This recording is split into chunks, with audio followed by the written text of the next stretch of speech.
Hello everyone, welcome back to the channel. Today I'm going to be making a video on how to create a bootable USB using Rufus. Right now, if you don't know what Rufus is a application that will allow you to be able to make bootable USBs of an ISO. Right, and there's a few reasons why that would be helpful.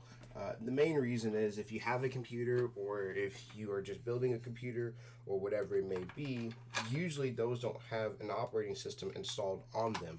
And so you're going to have to be able to install, um, the operating system on a USB drive so that way you can make it bootable. Oops, sorry if I'm getting too close or too far away. But in this case, what today I'm going to be using, I'm going to be using a Ubuntu ISO, and I will also leave all the links in the description down below. So the first thing I'm going to do is I'm going to go to rufus.ie, and when I get here, I'm going to be greeted with some downloads. I usually just download the 4.6 standalone, but you can do whatever it is you would like to do. Once you download it, you can go ahead and open it.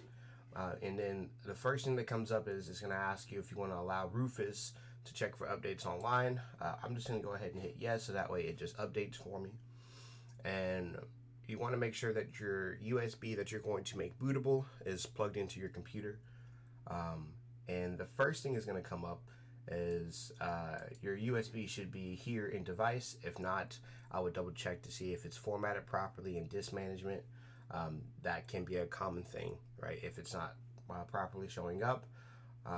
But you'll have your device here, and then you're going to have boot selection. And so we're going to go over to the right, we're going to hit select, and we're going to go and click on our Ubuntu 24.4. Okay. Now, for the most part, you can leave a lot of this stuff default. Now, if you need to go through, or if the if the ISO allows it, you can also target as well, or at least you should be able to target. But in most cases, you can leave a lot of this just default. And you can also label what the flash drive is called to the computer, right? So I'm just going to leave a lot of this just default, and then you can hit start, and then I usually always just leave it right in ISO mode, and then it's going to come up with another disclaimer saying that it's going to erase all the data. You can just hit yes once you're aware of that, and it's going to kind of go through and do a little bit of flashing. But after that, you're going to see this little status bar. Once this status bar completes, you will be good to go.